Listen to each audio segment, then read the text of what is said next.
deal? If I am elected president on the very first day in office, I will rip to shreds this catastrophic Iranian nuclear deal.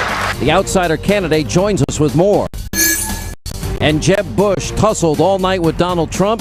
He wanted casino gambling in Florida. I didn't want Yes, you did. Totally false. You wanted it, and you didn't get it because I was opposed to casino gambling before, during, and after. He's here tonight with reaction to his performance. All of that, plus Chris Christie will weigh in on his big debate moment and much more. Hannity starts right here, right now.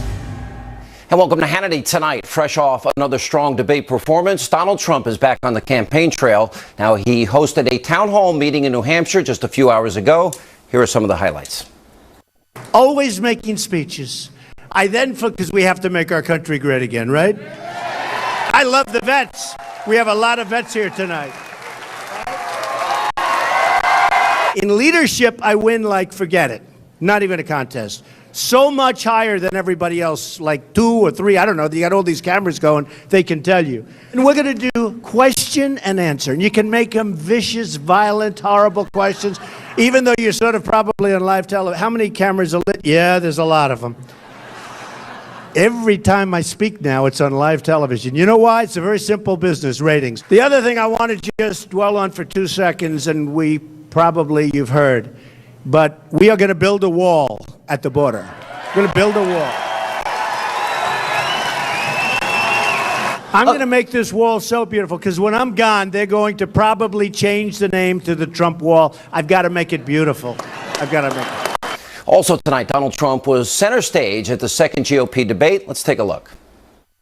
What I am far and away greater than an entertainer is a businessman, and that's the kind of mindset this country needs to bring it back. We will do, between that, Ukraine, all of the other problems, we won't have the kind of problems that our country has right now with Russia and many other nations. And nobody ever mentions North Korea, where you have this maniac sitting there, and he actually has nuclear weapons, and somebody better start thinking about North Korea and perhaps a couple of other places. The hedge fund guys won't like me as much as they like me right now. I know them all, but they'll pay more. I know people that are making a tremendous amount of money and paying virtually no tax, and I think it's unfair. If I'm president, many of the things that we discussed tonight will not be forgotten. We'll find solutions, and the world will respect us. They will respect us like never before. Joining us now with reaction, 2016 GOP presidential candidate Donald Trump. Mr. Trump, good to see you, sir. Hi, Sean. All right, you definitely get the best and funniest post-debate tweet award. When you put up today, CNN had the highest ratings in their history and highest ratings ever. Will they send me flowers and a thank you note? Why do I not suspect that's coming? Well, they probably will be sending me something. I think they're very thankful. But, you know, these things usually have like 1 million people, 2 million people, and they'll probably have 23, 24, 25 million people based on their early numbers. So we'll see. But maybe I'll get some flowers from CNN. Who knows? Were you happy with the format? It almost was, to me, a little WWE. You said this about this person, they said this about you, and we want you to fight. And then it went on for 3 hours. Happy with it? Unhappy? You think it was productive? Well, the thing that made me most upset, and everybody else too, was the 3 hours. Because to be standing up for 3 hours, answering questions in the form of a debate, and I think the viewers probably, you know, frankly, I think they would have done as well as they've done. You know, I think they set a record in the history of CNN. As well as they've done, they would have done better if it was an hour shorter. It was too much, it was too long, and I would imagine at a certain point people get bored with that. But I like the way that, you know, certain things happened. I would say this, it was a little bit like WWE, the great Vince McMahon, who was a terrific guy. The way, and every question had to do with me. It was Mr. Trump said this, Mr. Trump. I think they said 46% of the questions had something like that. So I thought it was a little bit unusual. You know, there's a disparity. 3 snap polls, Drudge poll, a couple of other polls last night, had you at 60% the winner. If you listen to the political class, the punditry class, the so-called experts, they didn't give you the win. How do you explain that disparity? Well, they've actually had, 3 polls, Time Magazine and Newsmax and Drudge, which are terrific polls. Those are big, you know, it's over 1 million people, and they voted for me between 60 and almost 70%. And that's out of 15 people. That's a lot of people. But they voted for me that I won, and won easily. I think second place was like 10. I was at 60-something, and second place was at 10. But if you watch the pundits, I mean, they all said I did fine, but they didn't say I won. So the people that vote, and maybe that's the important ones, but the people that vote said I won. And, you know, don't forget, again, very much like Fox, I hate to bring this up, but I was asked probably the toughest questions because everything was about, like, Trump said this, Trump said that. And even when the question wasn't asked to me, they were saying, Trump said this, how would you respond? So I think probably by far I was asked the toughest questions, but the voters all said that I won by a lot. So we'll see. I guess in the end it doesn't matter. You know, a lot of pressure was brought to bear on you that you signed the loyalty pledge that if you didn't win the nomination yourself, that you would support the nominee. It's interesting as I watch that all unfold. Then you have some people on the stage last night questioning your temperament with the nuclear button. Did that bother you? And what's your answer to them? No, they want to get publicity off me. I mean, they're dying. They have 1% in the polls. Some of them are sitting senators, and they have 1%. They're very embarrassed. They're embarrassed in terms of their own constituency back in their state. And frankly, I understand exactly what they're doing. So they said, a couple of them, actually Mike Huckabee, who's a terrific guy, said to me, I'm going to attack you because the only way I'm going to get some publicity out of this is to attack you. And he was kidding. He was just having fun. But he was having a hard time getting some airtime. He said, the only way I'm going to get airtime is to attack you. And we laughed. But there's a little truth to it, I guess. Although everybody that's attacked me, if you look at Perry, and if you look at it, everybody, I mean, everybody so far that's attacked me has gone down. We'll see what happens. Hopefully that continues. And obviously, I think you were prepared for it. You had made those remarks the day before that you had anticipated that. Let me show two moments with Jeb Bush. One I thought was a funny moment with your Secret Service names, followed up by facing off in a battle of words, and get your reaction to this. Ever ready. It's very high energy, Donald.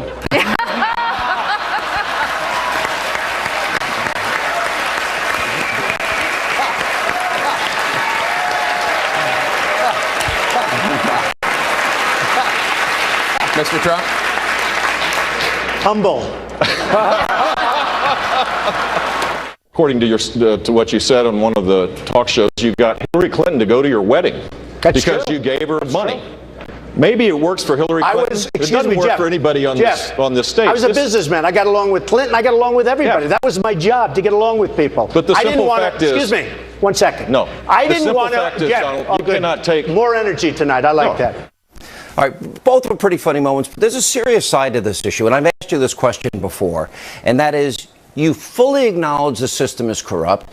You also say that you took advantage of it. You donate, they would take your calls. What's the reason, and that you want to change the system? You know, what would have happened if you didn't donate? Would projects have been lost? Would workers be fired? What would have happened? Well, you wouldn't have done a lot of deals, I mean, frankly, and that's maybe human nature to a certain extent, Sean. You know, you donate, and 2 years later, 3 years later, you need approvals, or you need to go get something, or you need something for outside or from outside the country, you need something from State Department or whatever. And if you donated, they think well of you. And if you don't donate, and I'm not just saying one thing for another, I'm just saying years later, if you donate, they think well of you. I would say, just to answer your question, yeah, probably many things would not have happened, which is a shame. We need transparency in our system. We have no transparency, or we don't have proper transparency. So we need transparency. I know how to fix the system. Nobody else does, because I've been a part of the system, for better or worse, but I've been a part of the system as a businessman. One of the magazines just called me a world-class businessman, which in all fairness I am. I've been part of the system.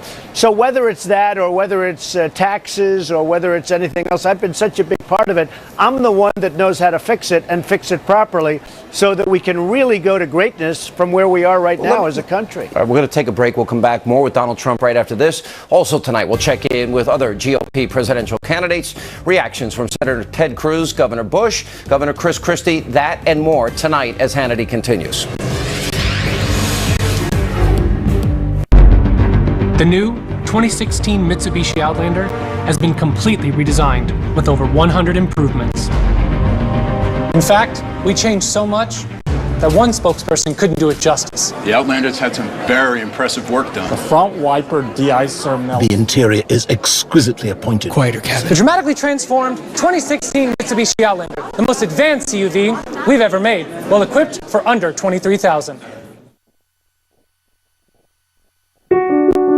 Every insurance policy has a number, but not every insurance company understands the life behind it. For those who've served and the families who've supported them, we offer our best service in return. USAA, we know what it means to serve. Live from America's News headquarters, I'm Patricia Stark. The Obama administration has begun implementing the Iran deal. It comes as time is running out on Republican efforts to derail it. The White House appointing a senior diplomat today to head the efforts and outlined a process that Iran must follow before sanctions are eased. Well, 2 more bodies found in charred homes north of San Francisco, bringing the death toll to 5. The fires have also destroyed more than 800 homes. Firefighters are starting to get the upper hand on the flames thanks to rain and cooler weather. Yesterday's massive earthquake in Chile now being blamed for at least 10 deaths. The number could rise, with rescue crews still trying to reach hard-hit areas. The 8.3 magnitude quake was so strong it could be felt on the other side of the continent. I'm Patricia Stark, and now back to Hannity. For all your headlines, log on to foxnews.com.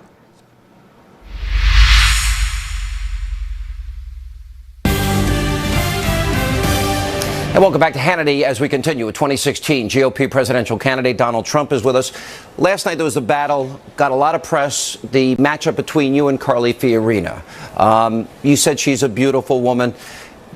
Do you think there's a bit of a double standard in terms of people make fun of you all the time, make fun of your hair all the time? They did it on Jimmy Fallon with Hillary Clinton last night. Is there a double standard? Do you think maybe we're too sensitive about comments, and is that changing in politics?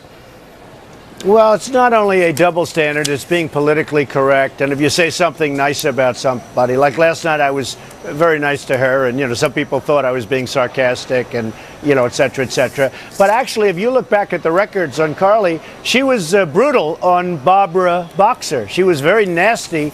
She was running against Barbara Boxer. She lost in a landslide. But during the run, she was really horrible about Barbara Boxer's looks. And she attacked her on her looks. And also, she attacked Meg Whitman on her look. And there's a big article about it. So I just read that. Somebody just sent it to me. So Carly is, playing the double standard. She's playing the game herself. But she attacked Meg Whitman and she attacked Barbara Boxer, who she ran against for the U.S. Senate in California, and probably a race she should have won and she lost. When Frank Luntz did his focus group last night, one of the lines, and there were a couple of them that resonated very well with voters, had to do with you saying, hey, we're ignoring North Korea and this maniac that already has a nuclear weapon. And then, of course, the issue of the Iranian deal. I'm having a hard time understanding why everybody on that stage wouldn't rip up this Iranian deal, because I defy anybody to tell me one thing that we won in that deal. What would you do with both those countries? Well, let me just say, first of all, the Iranian deal is a disaster. It's one of the most incompetently drawn contracts. Forget about between nations. It's just one of the worst drawn contracts I've ever seen.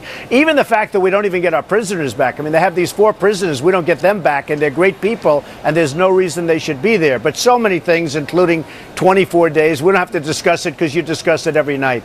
It's an incompetently drawn contract. But I said last night, we're talking about Iran. In the meantime, you have North Korea, where they actually have the nukes already made, and you have this maniac over there threatening them every 2 weeks that we're going to use them in the United States and every place else. And nobody even talks about it. Nobody mentions him. Yeah, have other places too, by the way, but let's not even mention that. But you have North Korea, where every 2 weeks he's proclaiming that he's going to start sending nukes, and nobody ever even mentions it. And he actually has the nukes. Iran doesn't. So it's, it's a terrible situation. Look, we're run by incompetent people, Sean. We need people of great competence. That's true. 2 other things that you touched on last night. I've always argued that English is the language of success in America. That's one. And the fact that you'd raise taxes on the hedge fund guys and then they're not going to like you. Are you saying that they have loopholes that they're not paying as much as the rest of us? Well, first of all, the English, I mean, this is a country where you're supposed to speak English. And the only way you're going to really assimilate, and you said it very well, and become successful and very successful in this country is to speak English. So I came out very strongly that, you should be speaking English in this country as opposed to speaking Spanish. Because all of a sudden we'll end up in a country with two languages, and I don't want to see that, and I'm sure you don't. As far as the hedge fund guys, I know them very well. They're giving a lot of money to Jeb Bush. They're giving a lot of money to Hillary. They're going to be very well taken care of if that works, if they get in, if for some reason one of them get in. But a lot of money. I mean, these are people that I know. Some are friends of mine. But they're giving a lot of money to the different candidates. I'm self-funding totally. I'm putting up my own money. I don't want any money. I'm turning down, I feel foolish, I'm turning down tens of millions of dollars of money that would come into my campaign. And I don't want it. I'm self-funding. And I don't know if I'm given credit for that. I think I am. Some people say it's the best thing they've ever heard of. But I'm spending my own money so that I'm working for the people. I'll do what's right for the United States. I won't be doing what's right for a lobbyist that's representing a big car company or country or something. If you're elected president, would you take a salary? No, I won't. I won't do that. Actually, you and I discussed that once before. I will take no salary whatsoever. All right, Mr. Trump, thanks so much for being with us. We appreciate your time. Thank you very much. Coming up next tonight, right here on Hannity. You're proud of your family, just as I am. Correct. To subject my wife into the middle of a raucous political conversation was completely inappropriate, and I hope you apologize for that, Donald. All right, he didn't apologize. Former Governor Jeb Bush went after Trump last night in the debate. He'll join us next. Also later tonight, you'll hear from Senator Ted Cruz, Governor Chris Christie, and much, much more as we continue. Hey, what's up? I'm Ted. Rudy and I have a lot of daily rituals. Florida Governor Jeb Bush, well, he got pretty fiery as he promoted his track record, defended his family, and even took on one of his biggest critics. Watch this. I have a proven record of conservative leadership, where I cut taxes $19 billion over 8 years. We shrunk the state government workforce. We created a climate that led the nation in job growth 7 out of 8 years. He wanted casino gambling in Florida. I didn't want it. Yes, you did. Totally false. You wanted it, and you didn't get it because I was opposed to casino gambling before, during, and after. And that's not, I'm not going to be bought by anybody. You're proud of your family, just as I am. Correct. To subject my wife into the middle of a raucous political conversation was completely inappropriate, and I hope you apologize for that, Donald. We don't have to be the world's policeman, but we certainly have to be the world's leader. We need to make sure that the world knows that we're serious, that we're engaged, that we're not going to pull back, that our word matters. Joining us now with a recap of his debate performance, the man himself, 2016 hopeful, former Florida Governor Jeb Bush. Governor, good to see you. How are you? I'm doing great, Sean. Hope you are as well. But by all accounts, everyone thinks you did a lot better than the first debate. How do you feel about the format, the debate? You said this about him. You said that about her. And on and on. Do you like that, or is it productive, not productive? Look, it's ratings driven, I think, and it's entertaining, and all that's okay. But it's not a debate per se. A debate would be where you actually can complete a sentence and have the ability to interact with people. But it was great. I enjoyed it a lot, and it was certainly a chance for me to lay out my record and to point out some of the differences, particularly with Donald Trump, who's been saying things about me that aren't true. And so I had a good time doing it. Yeah. What do you say? I mean, there was a lot of back and forth between you and Donald Trump. It seemed the media, both of you got the most time. He got a little more time than you did, but you two had the most time of any of the other candidates during the debate. What is your relationship with him like? And is it contentious? Are there things that you don't like? You asked him to apologize, for example, last night. He said he would not. Yeah, absolutely. Look, I have big problems with this lack of interest in learning about the job of being president of the United States. I have problems that it concerns me that he gets his foreign policy information watching the shows. A lot of things concern me about him, but I don't hold any animus against the guy. I don't. In the breaks, he seems like a nice person. His children are good people. Everybody says that, and so I don't hold any kind of personal problem with the guy at all. But I do think that he needs to be challenged, like all of us, about what our experience is to be president of the United States. This is a big, serious job, and you have to have the skills necessary to lead. What is going on in your mind when you see the top two people in the polls right now, never held any political office. And in a field of 16, they get over 50% of primary voters, at least in terms of the polls. We're 4.5 months away. That's an eternity in politics. But what does it tell you? Well, it is an eternity, and we've just started to advertise, and I'm campaigning hard, and I'm confident as we move forward that they'll do fine. But it is something that I think you have to respect, and that is that people are deeply, deeply angry about the dysfunction in Washington. And I can tell the story that I was a disruptor in Tallahassee. I turned the whole place upside down, and things got better because I did it. The things that people want in Washington, I did in Tallahassee. Career civil service reform, lobbying reform, making sure that government didn't grow faster than people's ability to pay for it. All the things that I got to do, I could bring to Washington because I have the experience to do it. But I got to go tell people that. That's my job. That's my responsibility. Governor, I've looked at your Florida record. I've discussed a lot of these issues with you. You governed as a very solid conservative. You created a lot of jobs. You cut taxes. I don't remember the exact number. You probably do. A number of times. 19 billion. What's that? Yeah, every year. All right, you went, $19 billion every you went up to a year AAA bond rating, which is an enormous success. You even were the first governor to institute state vouchers, a school voucher system. And whenever your name comes up on social media, it always immediately races to immigration and Common Core. I think you know that that's true, right? What is your answer to those people that doubt your conservative credentials because of those two issues? Listen to me talk about education, where we had the greatest gains in learning of any state in the country, by comprehensively challenging the teachers union, the bureaucracy, and creating school choice and eliminating social promotion. Higher standards with real accountability created the greatest learning gains. Listen to me explain that I've never said that the federal government should have any say in the creation of content or curriculum or standards. This should be a state responsibility that is implemented at the local level. Listen to me, and I think people begin to know that when they see what I've done and see what I believe, that there should be no concerns at all. As it relates to immigration, 3 years ago I wrote a book about it called Immigration Wars that sets out a clear strategy to secure the border, to deal with the problems that are real.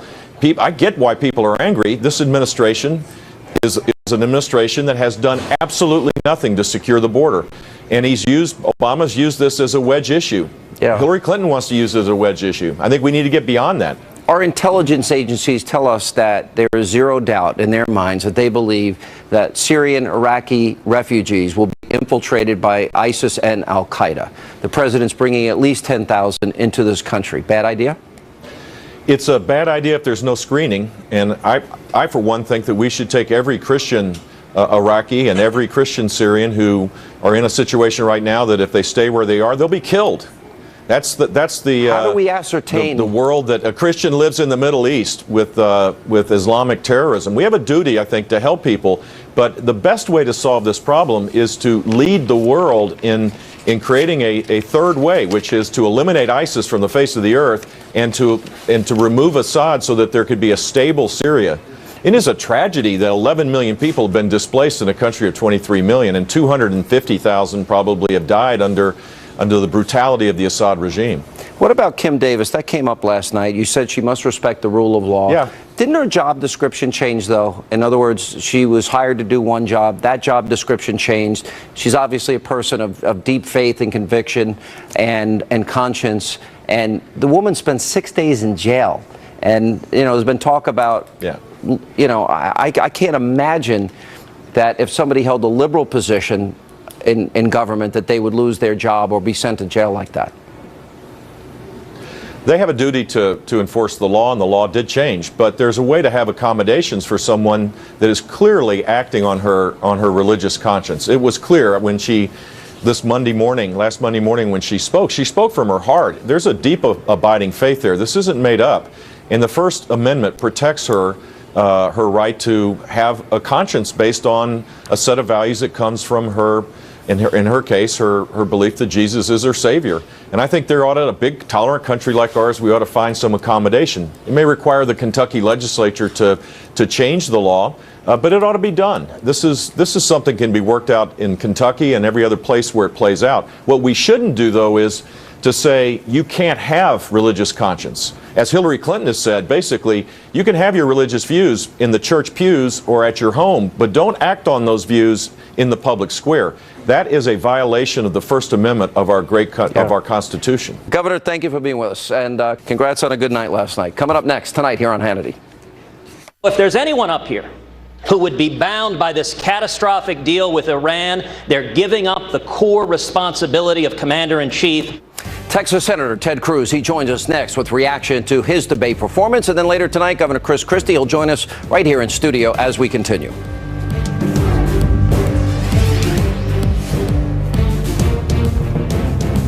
It has the authority to give away our sovereignty. And so if there's anyone up here who would be bound by this catastrophic deal with Iran, they're giving up the core responsibility of Commander-in-Chief. I am the only candidate on this stage who has never supported amnesty, and in fact, who helped lead the fight to stop a massive amnesty plan in 2013 when Barack Obama and Harry Reid joined the Washington Republicans in a massive amnesty plan. That was 2016 presidential candidate Texas Senator Ted Cruz at last night's GOP presidential debate. He joins us now. Senator, good to see you. I want to get into this because I agree with you. I think there's a reason that we have insurgent candidates at the top. Donald Trump, Carly Fiorina, Ben Carson, and you. I would view you as the insider insurgent, if you will. And that is, people have had it with the Republican Party betraying their base, breaking their word, not using the power of the purse on either immigration or on Obamacare. And I would imagine Planned Parenthood is going to be a huge fight, too. Why won't they fight? Why are they surrendering? Sean, you're exactly right. People are fed up with Washington, and I think this 2016 primary field reflects that. You look at Republican leadership in Congress, and their first step is always, always, always to surrender. And there's a pretty clear contrast. Barack Obama is actually committed to his principles. I'll give him credit for that. I disagree with his principles. I think they're dangerous and they're wrong.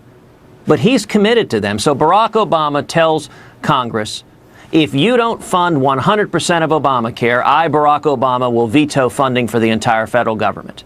And GOP leadership caves.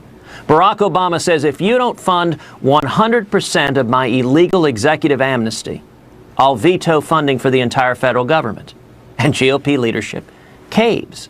Barack Obama says now, if you don't fund Planned Parenthood, a private organization, is not part of the government, but if you don't give $500 million to this private organization that is committing ongoing criminal acts, I, Barack Obama, will veto funding for the government. And the response from Republican leadership is they preemptively surrender. They say, we will not have a shutdown, which means they hand all decision-making authority to Barack Obama and to Harry Reid and Nancy Pelosi. That's why people are frustrated, and they're looking for leaders who don't just talk about it, but have a record of standing up to Washington, standing up to both Democrats, and this is critical to members of our own party, to Republican leadership as well. Isn't another example, I mean, I never understood the Corker-Cardin bill. Doesn't the Constitution talk about a two-third majority in the Senate over treaties? Shouldn't they have defined this as a treaty and not let the president get away with defining it as not being a treaty? Absolutely, Sean. It made no sense. The Senate gave up our constitutional authority to ratify this as a treaty. And right now, leadership doesn't want to win this fight. We've had a series of show votes. But I laid out last week in a long letter to Leader McConnell and Speaker Boehner a plan of attack to actually win, to stop this Iran deal. Number one, for Republican leaders in both chambers to conclude that the president had not submitted the entire deal because he didn't hand over the side deals. There are a couple of side deals dealing with inspections. And under the terms of federal law, actually under Corker-Cardin, until the full deal is submitted and 60 days have expired, it's illegal for President Obama to lift the sanctions. Then why don't they do that? Why don't they enforce the law as it's written? And it very specifically says yes. Any other amendments or annex indicators in this thing. Why don't they hand over the whole deal? Then the clock starts. Because they don't want to win. Their sole object is that they were grinning ear to ear because we had the votes this week, and the votes, the Democrats, by and large, all voted with Obama on this catastrophic Iranian deal, and Republicans voted against it. And from their view, okay, we've got a political show vote. That's all that matters. How about we use every constitutional power we have? And let me note right now, we're heading into a funding fight on September 30th. If Republican leadership actually meant what we're telling the American people, that this is the single greatest national security threat facing America, that the Ayatollah Khamenei with a nuclear weapon could murder millions of Americans or Israelis or Europeans, then we would use our constitutional authority to stop it. We would pass a continuing resolution that says no funds may be used to administer this catastrophic deal. You could do it on all these things. All right, here's my Absolutely. question. So I'm watching the WWE debate last night. You said this about it, you said that about it, and I find myself frustrated because I wanted to hear more from you. You did not get anywhere near the time of other candidates. I wanted to hear more from Marco Rubio, more from maybe Scott Walker, who got probably the least amount of time. What is your reaction to, do you think this is a helpful process?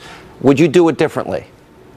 Well, listen, I am encouraged by what we're seeing in the primaries across the country. The debates themselves, the moderators are looking for clash. They're looking for a food fight. They're trying to turn it into Jerry Springer. I mean, I really was waiting to see if they would get someone to actually pick up a chair and throw it.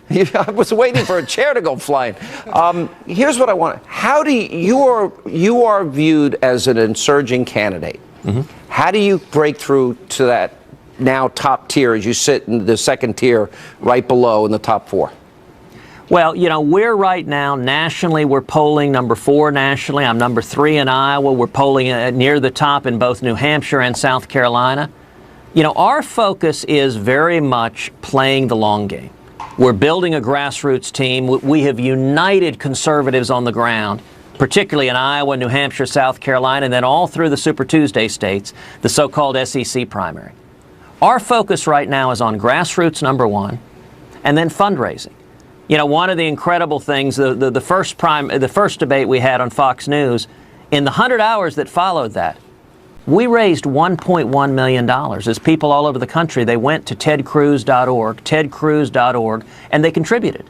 We saw an explosion of momentum. It's my hope that will continue, and so our focus is on the long game, because I think, listen, after all the fireworks ends, after all the fun ends, people are going to ask the question, okay, I want an outsider. I want someone who will stand up and fight in Washington, fight the Washington cartel. They're going to ask the next question.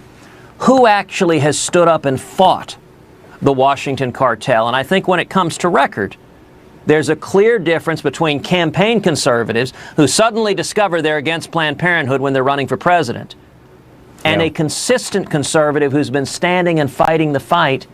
You know, when the Gang of 8 was being pushed, when Marco Rubio and a number of others were pushing the Gang of 8, I stood shoulder to shoulder with Jeff Sessions leading the fight to defeat amnesty.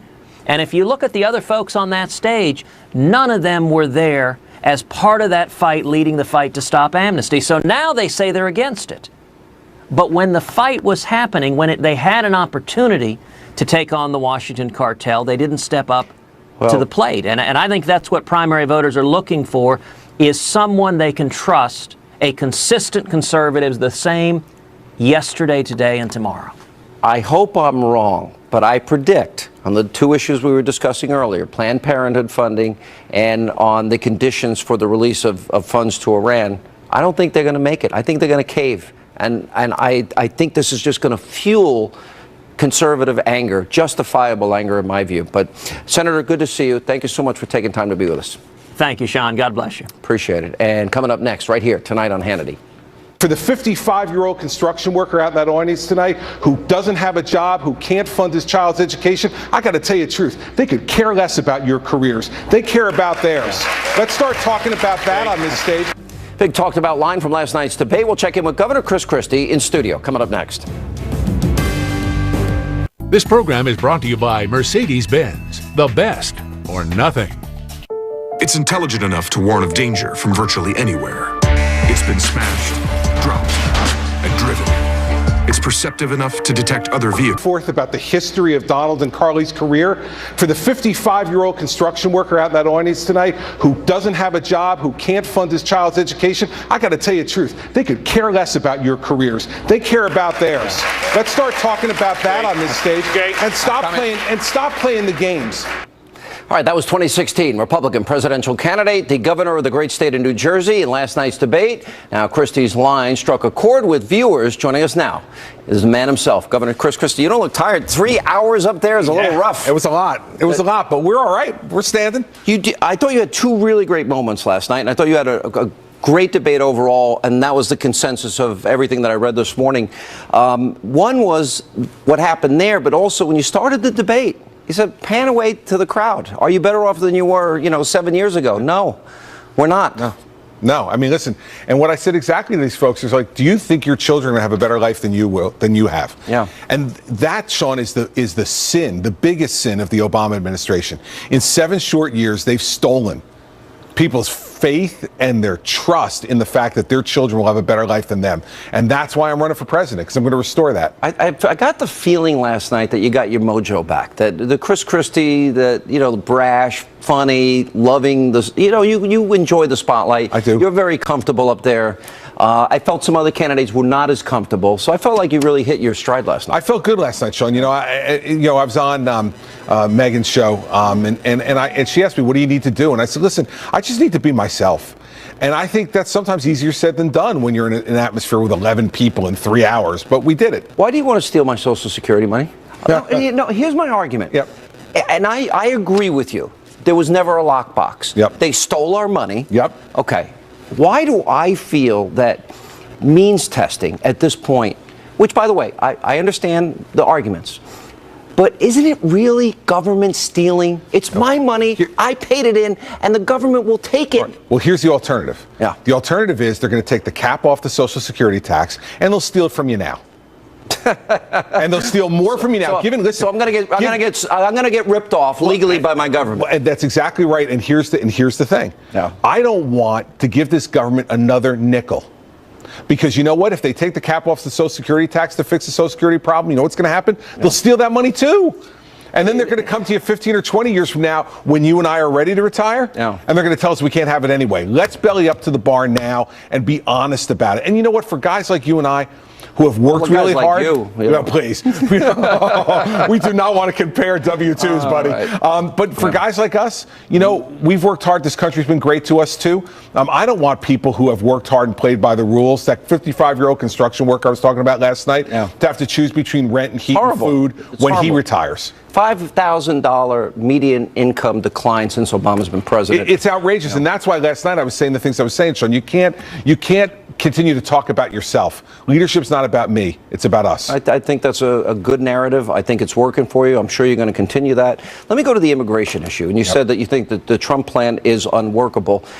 Here's what we're paying. We're paying billions and billions of dollars every year, the impact on our educational system, our healthcare system, our criminal justice system. And that's just the tip of the iceberg. Yep. People don't respect our laws and sovereignty. 94 million Americans out of the labor force, 50 million in poverty, 46 million on food stamps. My question is, those people are now competing for limited jobs, driving down wages. Wouldn't we, in the end, save money if we said, you didn't respect our laws, go home? We'll save money by enforcing the law, right? So understand what I'm saying. Donald's saying he's going to get rid of all of them within 2 years. That's 15,000 people a day, every day, for 2 years. It's not going to happen.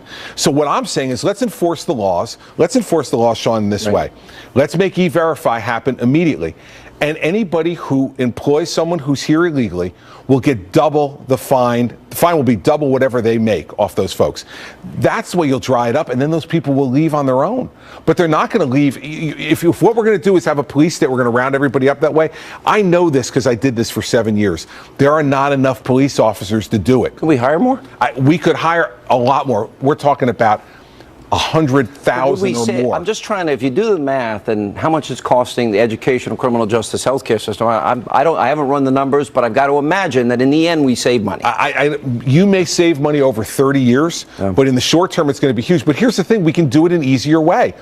People are here to work. Unlike what Hillary Clinton thinks, they're not here to vote. Some are here to wreak havoc on our country. Well, and those people, by the way, and by the way, those people should be arrested, jailed, and after they serve their time for committing their crime. We let them out so they can go commit more crimes. Of course, and that's because this president is lawless, and he allows sanctuary cities. Let me tell you, Sean, one of the first things I'll do as president is give everybody, you got 100 days. 100 days to start enforcing the immigration laws in your city, and if you don't, we're going to revoke federal aid. Let me ask you, you are a pro-life governor in a blue state. You defunded Planned Parenthood. Republicans have this tough moment. I want to go back to this moment in the debate last night. They've got to decide. Are they going to stand up to this president, pass a CR, and let the president veto it and shut down the government? Should they do that, in your opinion? That they should not only do that, they should put everything on the president's desk that he's going to veto. We should do tax reform and put it on his desk. Why haven't they done it? I don't know, Sean. Listen, I campaigned, as you know, in 2014, not only for governors, but for Senate candidates around this country who said, if we get a majority in the United States Senate, we're going to do these things. Now they're saying, oh, no, we need 60 because of the filibuster rule. Do your job. And that's what the American people are so frustrated by. Let the country see he's the obstructionist in chief. If we pass good Republican tax reform and he vetoes it, there will be outrage in this country. We need to do that on everything. Of course, let's repeal and replace Obamacare with a market-based system that we put on his desk. If he wants to veto it, let him veto it. You don't look tired for a guy that flew in from California. Listen, I'm hot, baby. I'm ready. I'm rolling. All right, Governor, good to see you. Thank you Sean, so much. Thanks for having me on. Appreciate it. When we come back, we need your help. Very important question of the day. Next, straight ahead.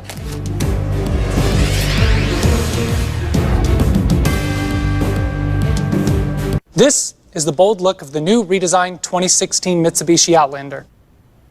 It really does look good at any angle. Bold new styling. One of over 100 improvements on the new 2016 Mitsubishi Outlander. Well equipped for under $23,000. New fall arrivals from the top designer brands. And right now, when you buy 2 or more items, you'll receive 50% off each. Men's Warehouse. Follow your style.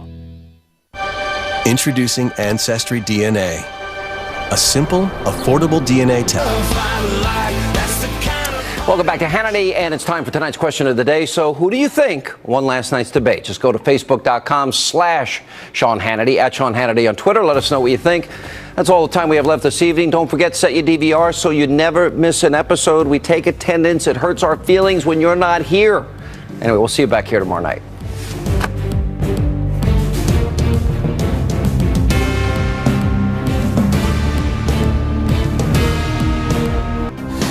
Your Rye Factor's on.